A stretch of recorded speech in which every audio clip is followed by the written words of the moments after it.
Thanks everyone for joining today. My name is Lauck Olson. I'm Vice President of Enterprise Sales here at YCharts. If you're not familiar with us, YCharts is a modern, easy to use platform that advisors, wealth management firms, and asset managers use for investment research, portfolio construction, and to improve their conversations with both prospects and clients. I'm really lucky to be joined here today by Cory. Cory is Chief Marketing Officer of Dalbar. For anyone not familiar with Dalbar, they're well known in the financial community as one of the leading independent experts for evaluating, auditing, and rating business practices, customer performance, product quality, and service. Since its launch in 1976, Dalbar has earned recognition for consistent and unbiased evaluations of investment companies, registered investment advisors, insurance companies, broker-dealers, retirement plan providers, and financial professionals. Dalbar awards are recognized as marks of excellence in the financial community. Cory, thank you for joining. My pleasure, Lauck. Let's jump in here. I am going to get to a quick agenda, and then I'll turn it over to Cory. So the plan for today is to have Cory provide us with a background and summary of the new SEC marketing rule. And then he's going to dive a little deeper, interpreting the rule as it relates to hypothetical performance. I'm then going to show you some of the updates and the features within YCharts that we've designed to help aid with compliance, both with the rule and just with compliance in general. And then we'll quickly hear Cory and Dalbar's perspective on those updates and the features in YCharts as they relate to compliance with the new rule. And then we'll obviously leave some time at the end of the session here for Q&A. As we go throughout the conversation, if you'd like to enter your questions in the chat throughout the presentation, we'll then circle back in that Q&A section and get to as many as we can at the end. So Cory, I'll turn it over to you now. Would love to hear some background and a summary of the rule, and then let you dive into how it actually relates specifically to hypothetical performance. Thanks, Lauck. So the rule, what is referred to commonly as the advisor marketing rule, came out effective in May 2021. They did provide an 18-month transition period. So the compliance date is right around the corner, November 4th. What the rules sought to do is modernize advisors' advertising and marketing rules, which previously was sort of a hodgepodge or mosaic of different rules that kind of had to be put together. So it's sort of a blessing and a curse in a way. A blessing in the fact that this is a rule that unifies all those rules around marketing, advertisements, solicitations, which is a good thing for practitioners, generally speaking. But I guess the bad news is that the way that the rule is written is very confusing. So as we're in the really early stages right now, it's particularly vexing for firms. But I do think over time, as firms become more familiar, they'll appreciate the fact that we have this one unified rule. What I want to talk about in summarizing the rule is first, what is an advertisement? And so that's important because the rule applies to an advertisement. And so that's the threshold question that we really need to discuss. If it's not an advertisement, then these rules wouldn't apply. And you'd still have a whole host of general prohibitions and anti-fraud provisions that would apply, but it wouldn't be an ad and it wouldn't fall under this rule. So that's probably the most important thing that we need to discuss. But before I'll do that in the next slide, because that's a little bit of a deeper topic, but also just add the fact that within advertisements, the rule spoke specifically about 4 items, and that's testimonials, endorsements, third-party ratings, and performance. And performance will be the main theme of this webinar. We'll talk a lot about that, specifically hypothetical performance. But that's the 40,000-foot view of the rule. So Lauck, if we could go to the next slide, I want to talk a bit about what an ad is. So first, it's a communication, and that I should have in there a direct or an indirect communication. And that analysis is pretty important, particularly when we're talking about social media. And we'll get back to that a little bit, but it's a direct or indirect communication that includes an offer for advisory services. So emails, text messages, video presentations, things of that nature, podcasts, all of those things would be direct communication and made to 2 or more people. So there is an exemption for one-on-one communications, but there's an exception to the exemption, which is communications that have hypothetical performance. And that's why we'll be talking a lot about hypothetical performance, because not only do we need to be concerned about the rules around hypothetical performance, but the presence of hypothetical performance will define whether or not we're talking about an ad or not. And also communications that have paid testimonials or endorsements would be considered an ad. That's outside the scope of this webinar. But that's pretty much the prong that we're looking for, an indirect communication to 2 or more people that is offering advisory services, or to even just one person if we're talking hypothetical performance. Few things to keep in mind. Branding content, things of that nature are not considered offers for services. You can sort of promote your firm through philanthropy or your culture or things of that nature. That won't be considered an advertisement. And if we could go to the next slide, Lauck. So it's also important to know what is not an ad, because there are exclusions that they put in as well. So an extemporaneous live oral communication is not going to be considered an ad. The commission doesn't want to have a chilling effect on just one-on-one discussions and communications. And if it's extemporaneous, sort of by definition, there's no way someone can assess that for compliance with the rule if you're talking off the cuff. So those type of extemporaneous live oral communications, not advertisements. Things that are in statutory or regulatory notices, if they're reasonably for that purpose, would not be considered an ad. One-on-one communication that includes hypothetical performance that is provided to a private fund investor. So that's a small little exclusion there. Typically, we have hypothetical performance. We have an ad. That's not the case if this investor is if it's to a private fund investor. And then also those one-on-one communications that do provide hypothetical performance, but it was in response to an unsolicited request. So if a prospect says, hey, I would love to see this hypothetical performance alongside my current portfolio, they requested that information, it can be provided in a one-on-one communication and would not be considered an ad.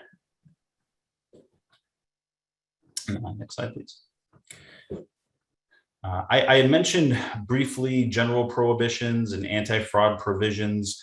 These are in the rule again, just to reiterate the fact that, and this is regardless if it's an ad or not, it's really all communications, but these are general prohibitions that apply to all communications. And I think for most compliance professionals, the muscle memory is there to sort of understand that these aren't going to fly. So there's not a whole lot new there, but I'll just go through them real quick.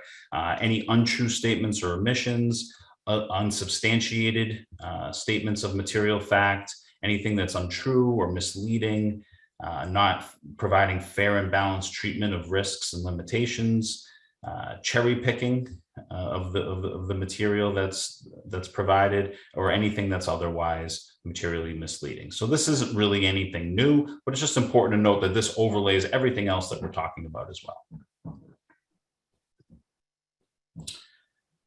So specifically, hypothetical performance, as I said, it's very important to analyze this, because your typical one-on-one at the kitchen table conversation with a prospect is not what any of us sort of think of as an advertisement. It's not intuitive, but the commission definitely had fears about the propensity of hypothetical performance to mislead investors due to the benefit of hindsight and other factors that don't necessarily relate to how things might occur in the real world. And so for that reason, they took away that exclusion of 2 or more people whenever there's hypothetical performance. So if you're sitting down at the kitchen table and you're showing a report that contains hypothetical performance and an offer for advisory services, even though it's a one-on-one communication, it is an advertisement and it's subject to these rules. I guess what is hypothetical performance? Well, the definition verbatim is performance results that were not achieved by any portfolio of the investment advisor. So it's a pretty broad definition. If the advisor didn't achieve it, then it's hypothetical performance. Next slide, please. Some examples, just in practical terms, model portfolios are hypothetical performance. Back testing is hypothetical performance, and so is targeted or projected performance. Things that are not hypothetical performance are tools and simulations that provide statistical analysis of certain outcomes. What is the likelihood of you reaching your retirement goal? Those types of interactive tools and the performance that's displayed therein, not considered hypothetical performance. There's other requirements around that get really into the weeds, but we won't discuss those today. But for the most part, those types of tools are not hypothetical performance, and nor is predecessor performance under certain circumstances. Okay, so if we have hypothetical performance, we know we have an ad if there's also an offer of advisory services with that communication. And if we have an ad and hypothetical performance, we now have to display that hypothetical performance within the ad in a manner that's compliant with the new rules. So what do the rules say about hypothetical performance? There can be no gross of fee performance unless you also present net of fee performance with equal prominence and for the same time periods, essentially to facilitate comparison. So you can have net and gross, but you can't have just gross. You must have 1, 5, and 10 year. This actually just applies to regular performance. This is actually excluded from hypothetical performance. But in all other cases, if it was actually achieved by the advisor, it's an important one that the 1, 5, and 10 year need to be in there, and really should be in hypothetical performance as well, but it's not required. No statement that the performance has somehow been approved by the SEC. So nothing of that nature can be in the document that contains the hypothetical performance. It must provide certain underlying information, and there's two parts to this. One is related to the criteria and assumptions that were used to produce the hypothetical performance, and the other is about the risks and limitations of using hypothetical performance. And lastly, advisors have to adopt and implement policies and procedures that are reasonably designed to ensure that when a particular investor or prospect receives hypothetical performance, that hypothetical performance is relevant to their investment objective and their financial situation. Again, to try to mitigate the chances that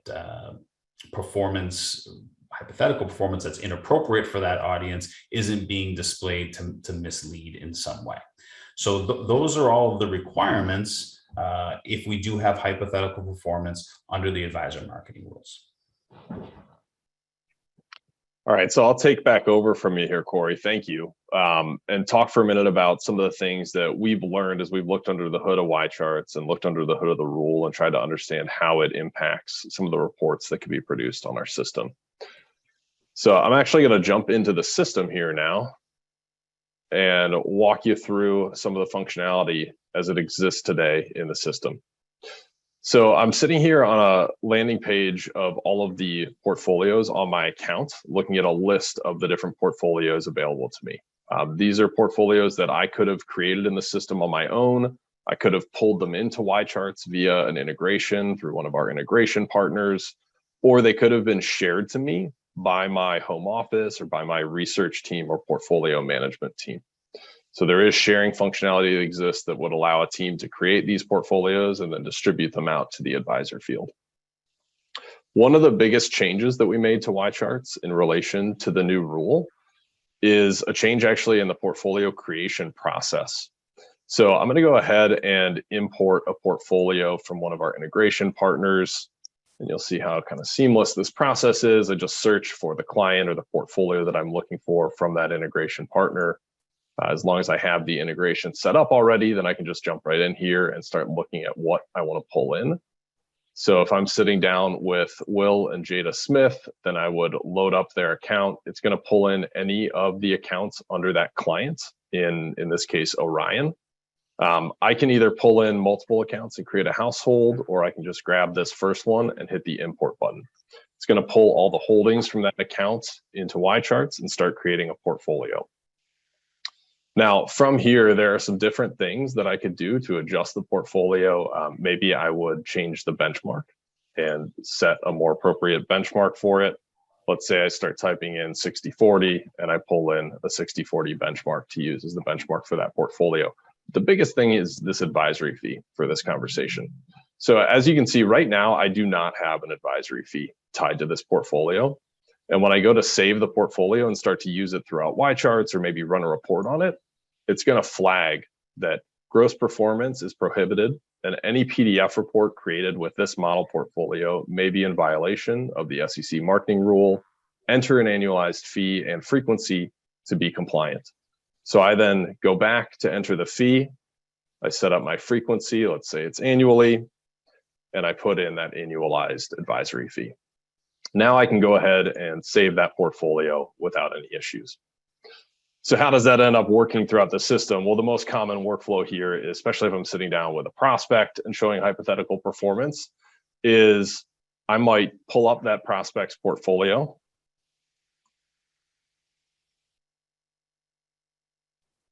And then go to run a report on it. Now, we have a few different types of reports in the system. They're actually customizable at the enterprise level. But kind of at the core level, we have overview reports, which would just show me a report showing this prospect's current portfolio.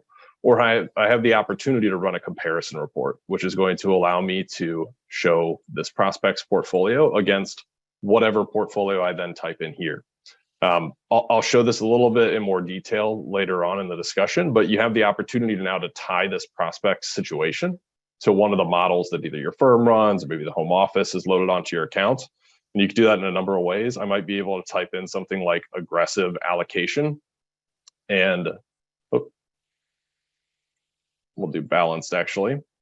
So I can then see that I have this Lauck financial balanced portfolio that I can pull in and use as a comparison point. So if I hit next, this is all going to show up on the cover page here. So I can put in the prospect's name. It's also going to capture my firm name, all of my contact information, even down to my firm approved title, as well as my branch address. And then I can go ahead and hit generate, and it's going to spit out a PDF report for me. And I'll pull that up onto the screen here. So starting from the top, I'm not going to go through this entire report. It's pretty comprehensive, as this is one of our FINRA reviewed templates. So it includes a lot of different modules. It includes tons of disclosures and a lot of required modules as well. But what I will point out are that cover page, again, showing all the contact information. Want to stop here and point out the color scheme and actually the lack of a logo here. These reports can be customized and co-branded. So if you have requirements around kind of your brand color scheme, we can load those into YCharts. You can also set up the right logo so that your advisors are using the correct kind of branding as they're presenting this information. First things first, you're going to see that advisory fee right here, and all performance on these reports is shown net of that advisory fee. So in the cumulative return section, in this periodic return section, and in this annual return section, you're seeing performance net of fees. You're also seeing not only 1, 5, and 10-year returns, but also more standardized time periods. And those will show up again in the standardized disclosures towards the end of the report. And again, I won't go through this entire report, but it is capturing a lot of additional data that can be really helpful in explaining to a prospect or client how this portfolio that you're recommending is more suited to their goals, their time horizon, their risk tolerance, whether that's fundamentals, whether that's just at a high level, their asset allocation, or at a more granular level, their exposures to different geographies, different equity market caps and styles, or even sectors, different fixed income sectors or maturities or credit qualities, right? So the ability to really look under the hood of a portfolio and understand what's going on in there and compare it to the prospect's current portfolio. There's certainly a risk component here where you're able to evaluate things like standard deviation, max drawdown, alpha and beta, and compare those two portfolios. And then I want to kind of jump forward here. We'll get through towards the end of the report. Here you're seeing all of the standardized returns for the holdings of both portfolios. So it'll do portfolio A, and then it'll get into portfolio B. So again, you're capturing not only 1, 5, and 10 year, but also additional time periods. And then I want to pull us down to the disclosure section of the report. So not only are the logo and color scheme customizable, but you can also customize the disclosures within YCharts starting right here.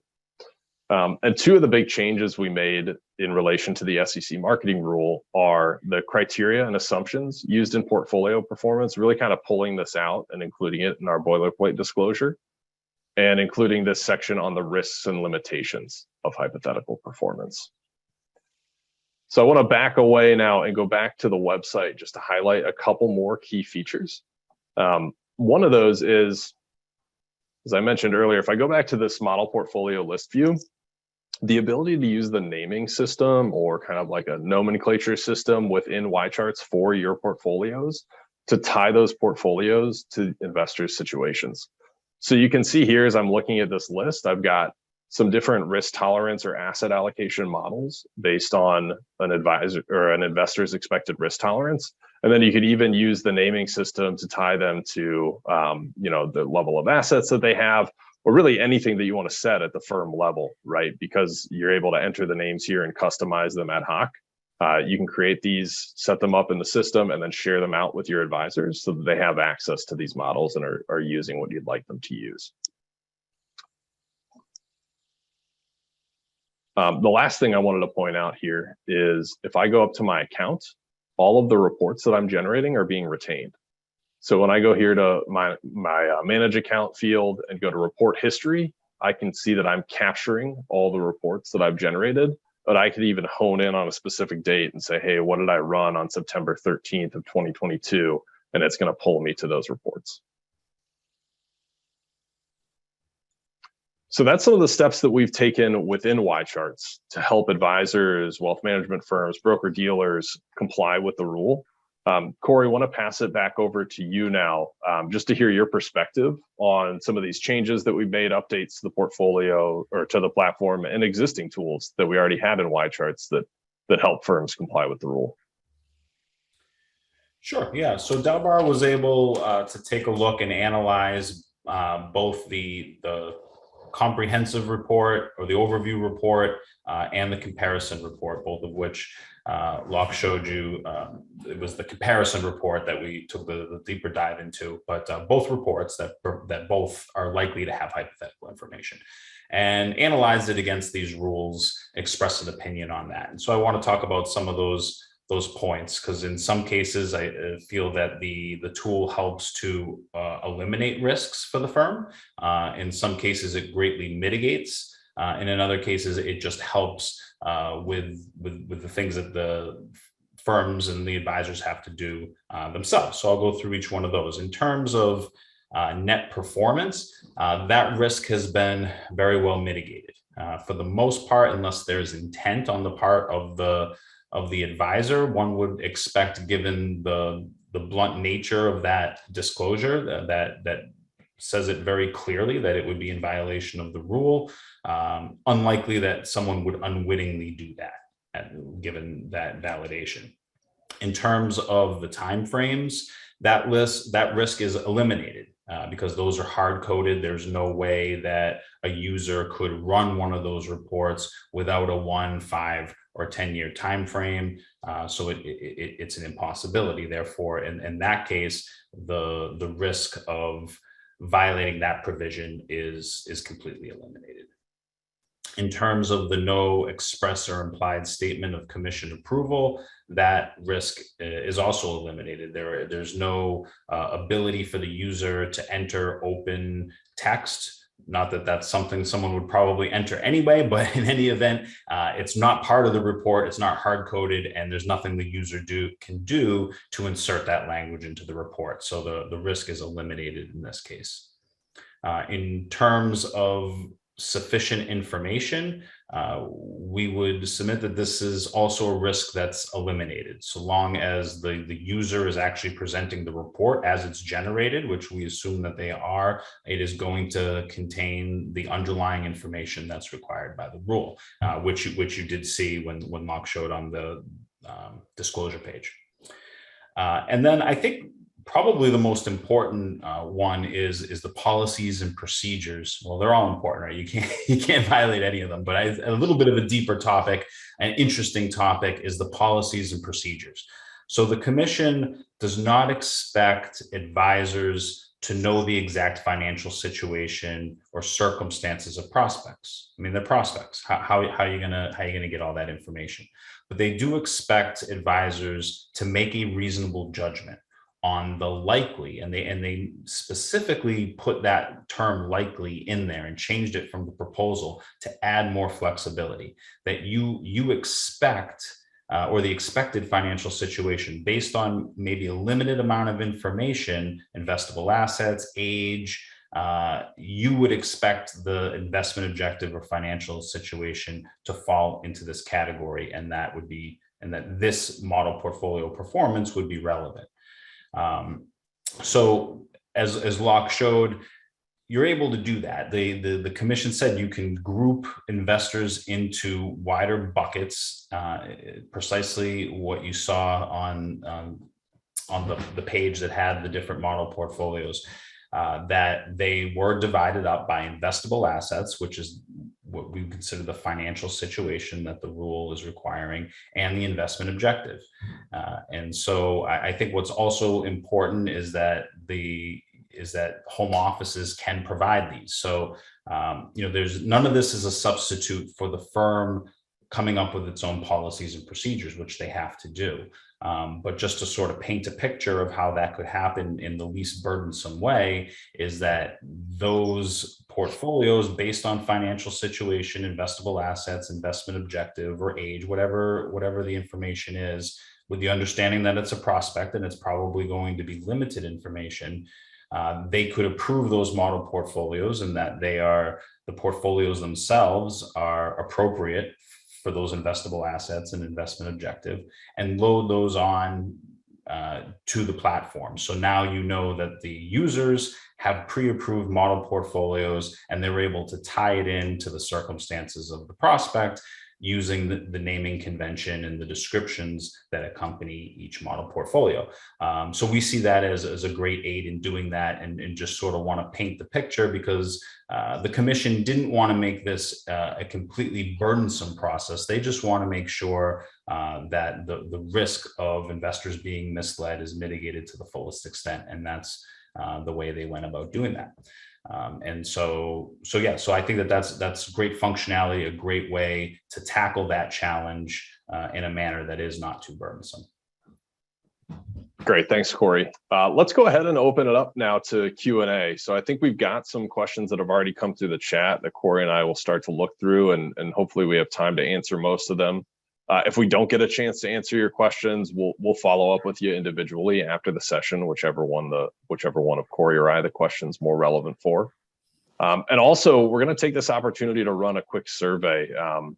If anyone's interested in learning more from either Cory and Dalbar or from myself and YCharts, just go ahead and submit through that pop-up, and we will follow up with you after today's webinar. So Cory, I'm going to start looking through these questions here. If you see any that jump out at you, feel free to grab one. Okay, I'll take the one right on the top. It said, can you talk also about the rules about performance marketing for non-hypothetical performance? So not a heck of a lot different. So you still, the net gross requirement still applies to actual performance. The 1, 5, and 10 year applies to actual performance. And then they talk about some other flavors of performance, which would not be considered hypothetical performance, but still actual performance. And see if I can get them all here.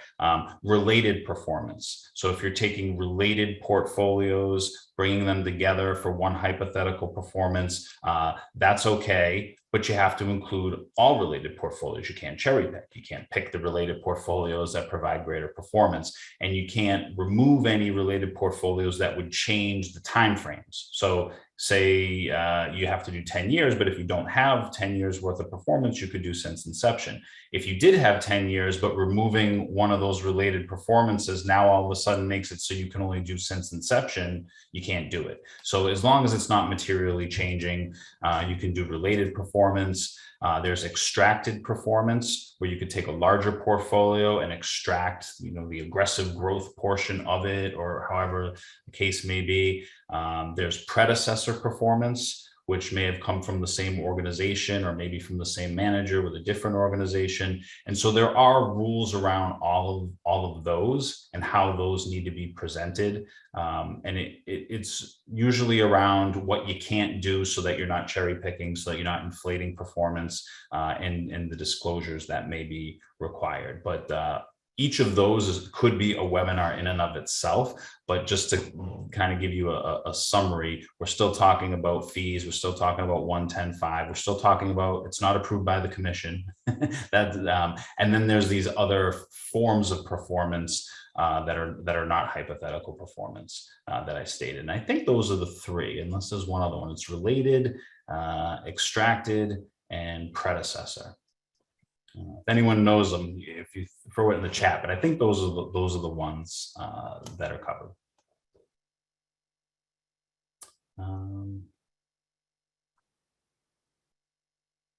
Next question: what if you say it isn't if you specifically say it isn't an offer for advisory services?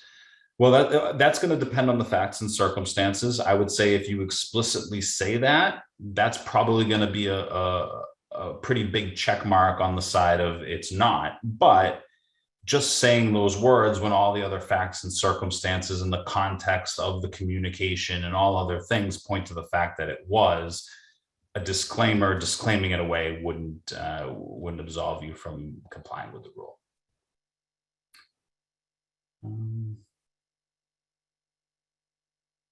Do we treat our real historical performance the same as hypothetical performance in the rules? Well, here's the thing. If you have actual performance, and this is where it gets tricky because it's a dynamic equation. If you have actual performance, but you're just talking to one person, it's not an ad anymore because it doesn't have hypothetical performance. It's not to two or more people. So those rules wouldn't apply. All the general prohibitions would, and so there are things that still need to be considered. But generally, when we're talking about actual performance, I'd say that's the biggest thing. That in a lot of cases, we're no longer talking about an ad if it's just to one person. Now, if it's a social media post or some sort of email marketing campaign, then sure, yeah, that. And then it's the other things that we're talking about: gross and net, 1, 5, 10, and then treating any flavors of that performance, if it's related or extracted, in the proper way, which have their own rules.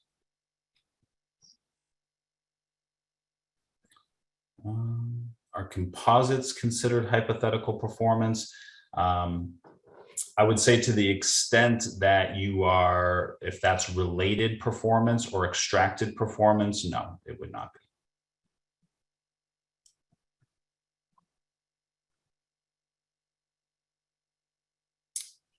What else we have? What if the firm that generates model portfolios is not a registered advisor? Well, what I would say, that may actually be handled in the definition, because you have to be providing in that direct or indirect communication an offer for services, advisory service with respect to securities. So perhaps if you're not, that's not the offer that's being made. Again, this is the SEC. It's going to cover those under the Advisors Act, and would cover broker dealers as well. Hope that answers that question.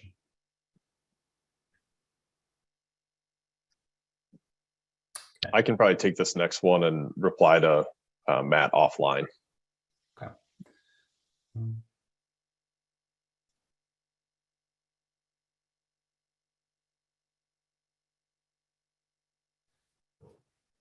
Okay. If a before and after presentation is prepared using existing client holdings versus a model portfolio showing exposures, estimated risk, and hypothetical performance, does this alone constitute an advertisement?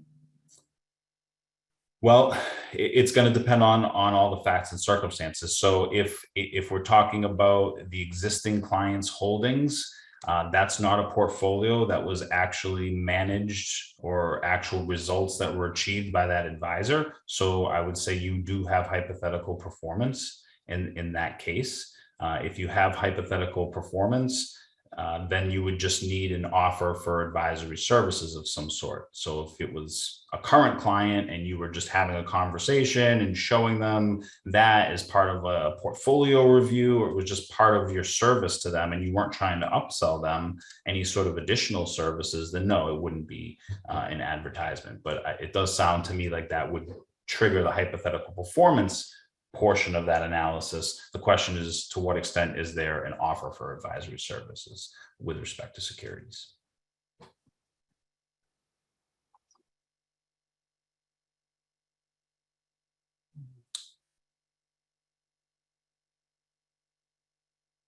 Okay, this is a great question. And I knew that something of this effect would come up. If I don't know what the prospect's advisor fee is, can I use an estimated advisor fee for both the prospect's holding and a model portfolio? And the answer to that is yes, you can, with stipulations, right? Surprise, surprise. This is what the commission calls a model fee. And so in a lot of cases, the context that this came up the most is you have a lot of different series maybe, and depending on investable assets, there's all different tranches of what the fee may be. You can set a model fee, but it cannot be lower than the fee that you would expect. So if you have a reason to believe that they would be paying 100 basis points, but you use a model fee of 75 basis points, that's misleading. And it really probably just comes down to the general prohibitions, if you have reason to believe that. What's probably going to be more common is providing a fee, and this is what you can do, is if it's higher or no lower, or doesn't produce higher performance results, then you can do it. So if you know that you might be anywhere between 50 basis points and 100 basis points, my recommendation, and based on what the commission said, not that they're making recommendations, but you certainly could have a model fee that is the highest maximum fee, and then communicate to the client there that other facts and circumstances may bring this fee down, but this is based on 100 basis points of whatever the model fee is. Just be careful to make sure that the model fee is not understating what the fee would be or what you would expect it to be. This next one ties into another question that comes later. So the question is, when showing net of fees performance, are fees added to the benchmark as well? Not by default is the answer. You could build a blended benchmark in YCharts, and technically you could add an advisory fee to that blended benchmark. That's typically not the use of the system. Typically, the performance on the benchmark is not shown net of fees. So the other question, let's see if I can find it, that I saw towards the end. Bear with me. Has the SEC provided guidance or commentary on the fact that these reports would be comparing a managed portfolio net of fees versus a benchmark index that has no fees? Cory, is that one you can answer? I wasn't sure. Yeah, so sort of two different things. So we routinely in client reporting, even the regulatory reporting, will show personal performance, account performance, and also show benchmarks to provide context. Now, those will always have some sort of disclosure saying, these benchmarks are a blend of different securities. It doesn't include fees. There's very standard disclosure language that we've probably all read in a lot of different places that speak to the risks and limitations of comparing performance of a portfolio with a benchmark, fees being the biggest one. And and contrast that with comparing two different portfolios that are both being managed, that are both, you're implementing a fee for both. That would be a bit of a different animal. That is more apples to apples comparison, and the disclosure and underlying information that's required for that is around risks and limitations and assumptions and methodology used. So in both cases, the disclosures are there, and there's no issue. Another one I've seen kind of recurring here is some confusion around, okay, 1, 5, and 10-year performance is required. What if the securities you're using or the portfolio you're showing doesn't have that amount of history? Can you just show performance since inception? Yes. So if it's less than 10 years, then the since inception would be your max time frame. And also another little detail to it is it also has to be for the most recent calendar year end. So it doesn't have to be updated for the most recent quarter, but if we're here in 2022, we would at least need to have for the fourth quarter ending 12/31/21, which is another requirement, which I know is already part of the report. And another one I see here that I'm sure you'll be able to help with is, would the required disclaimers or disclosures be the same looking at back-tested models compared to using an actual client portfolio? Yeah, I think so. I mean, if you look, I mean, you'd have to kind of go through it. Well, the way I would analyze, are there different risks and limitations? Is the methodology and assumptions that are used different? My guess would be that would probably need to be communicated differently. But I think they would have a lot of similarities. I mean, I think some of the risks and limitations and a lot of that language would carry over. Would it be exactly the same? I think depending on what it is, you'd probably want to describe it a bit differently, or maybe one could develop language that is a catch-all for them. That's a great question, but I'd say on the surface, if you might have different risks, limitations, and assumptions, and to that extent, you would have different language. Okay. The next two I can answer, actually asking about whether or not YCharts has the ability to track portfolio changes over time and then incorporate those changes when you're looking at the performance of the portfolio. And yes, that's a dynamic model portfolio in our system. It's just a different type of portfolio that you can create. So I'll knock those two off here.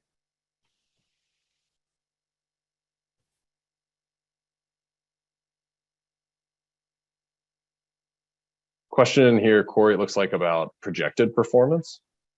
Could you address the requirements for projected performance? What if we used an actual projected return in a financial plan, not tied to any particular portfolio? What requirements would we need to be aware of? I would treat that as hypothetical performance, whether or not it's tied to a particular portfolio. Just to go back to the exact language of the definition, it's any portfolio, or I don't know the exact language now off the top of my head, but it was essentially any portfolio that was not actually achieved or managed by the advisor. So if it isn't a specific portfolio and performance that they actually achieved, then it's hypothetical performance. And I would treat it as such. And in that case, you're probably talking about an advertisement. And in that case, you got to go back to those requirements. And there aren't too many of them, but gross versus net, 1, 5, 10, no commission approval, policies and procedures, underlying information. Okay, great. I see another one here that I can answer. Can hypothetical performance be disabled for the reports for those firms that won't be allowing their use with retail clients? Yes, our reports are customizable. We work with a lot of firms to build out reports that suit their needs, their advisors' needs. You could certainly remove any modules that include hypothetical performance by working with us.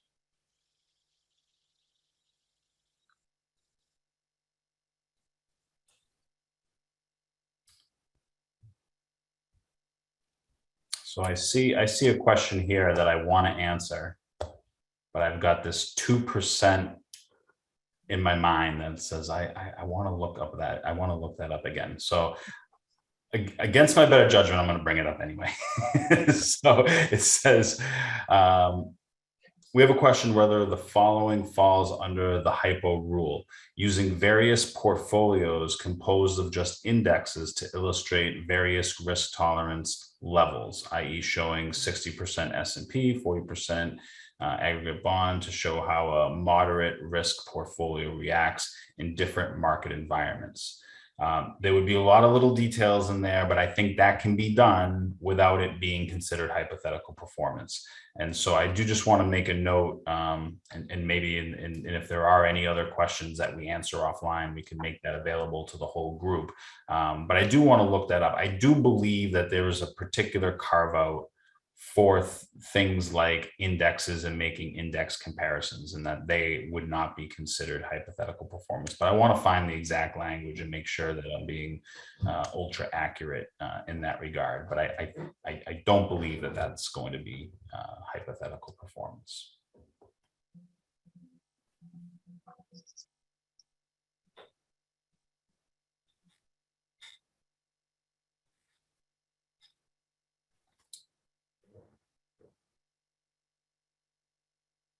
Another one you might be able to answer here, Cory. Can you combine hypothetical and actual performance?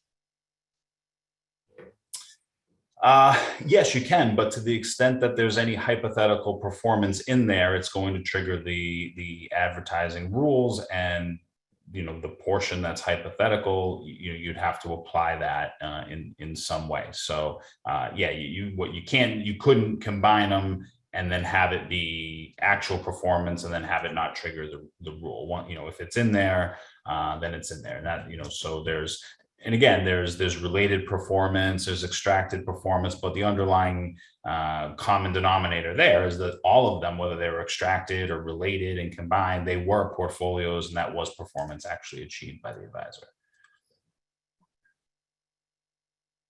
One I can quickly answer here, if I didn't already, is can one replace a model portfolio with a blend of indices?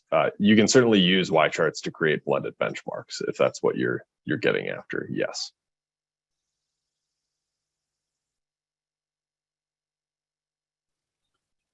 See a question about back-tested performance. Any difference or additional disclosure? I think that sort of goes back to what we were saying before. Yes, back-tested performance is hypothetical performance. So yes, you do need to have the underlying information around risks, limitations, assumptions, and criteria. I guess just depending on the details of what it's actually doing and how it's calculating, you're probably having different methodology, different risks and limitations. So perhaps some different language, but I do believe that the language related to all of those different types of hypothetical performance have commonality. I mean, and it is maybe like possible to create language that could cover all of them. But they may, there may be differences in that underlying information that needs to be drawn out more specifically. I see one here I can answer. If I or my firm chooses to customize the reports, maybe like I had mentioned, removing hypothetical performance, does that allow them to still be FINRA friendly? The short answer is no. We would want to resubmit and refile any new templates that we create with FINRA. That's a process we've done plenty of times. Happy to help anyone get through that process with us.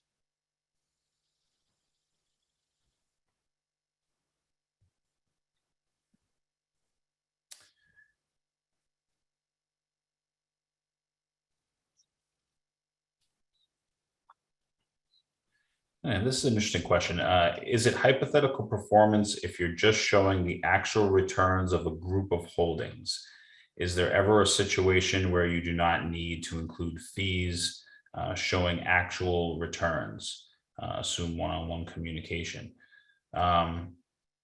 So if the second part of that, if it wasn't hypothetical performance and it was a one-on-one communication, there's no requirement to have net performance, although questions could arise whether or not showing gross performance is misleading or somehow falls into those general prohibitions. But if you don't have hypothetical performance and you only have a one-on-one communication, then it's not an ad. If you were going to show the returns of different securities or groups of securities, I guess it depends on the presentation, but if each of them were listed separately and you were just showing all the holdings and those returns, then no. But as soon as you pull it together and you show performance of those securities together, then that's a portfolio at that point in time. You're now showing a portfolio performance. And if it wasn't a portfolio that was actually managed by the advisor and performance that was actually achieved by that advisor, then we're back into the world of hypothetical performance. Two overlapping questions here, Cory. Is a meeting with a married couple considered a one-on-one communication? Yes, great question. Married couple, 17 business partners that represent one account, one-on-one. So it's really, you can kind of think about it more as accounts, but those are the two most obvious scenarios. You have spouses or household. The other would be business partners together that are representing, one account or one relationship with a business or something of that nature. Those are considered one-on-one still.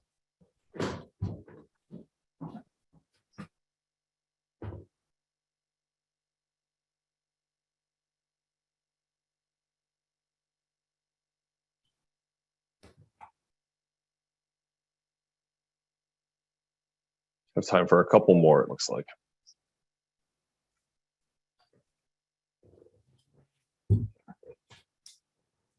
Here's one. It's interesting. In general, is it fair to say that as long as advisory fees are entered using YCharts to perform data and performance on held away prospect portfolio or our own models is acceptable?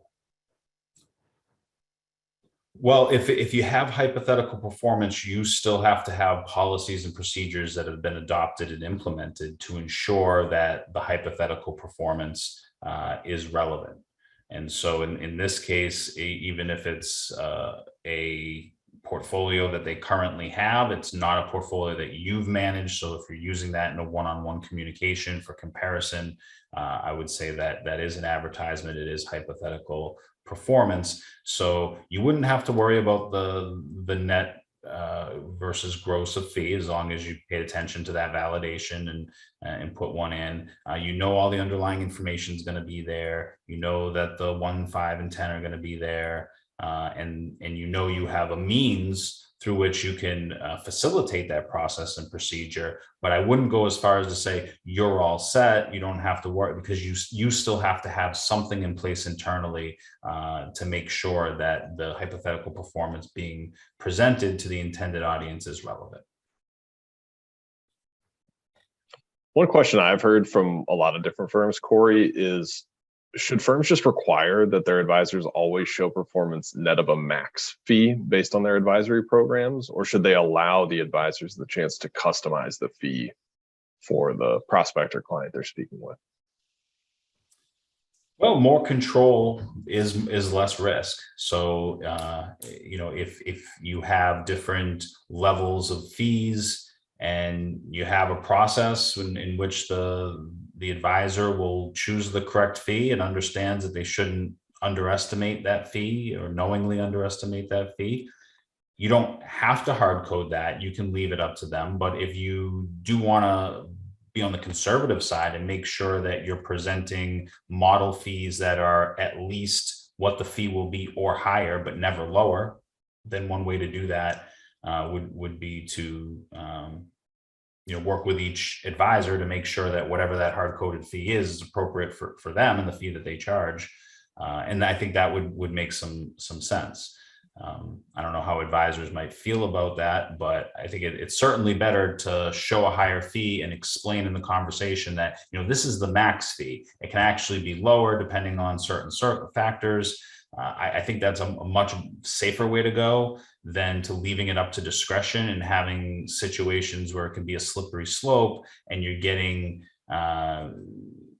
fees that are being displayed, which might be lower than the actual fees that will be charged. That you want to avoid it at all costs. So, it's a judgment call, but it certainly would mitigate the risk to a greater degree, in my opinion, if that was controlled in some way by a home office, a supervisory firm. Any others in here that you see that you want to jump in on? I know we got to a lot of these.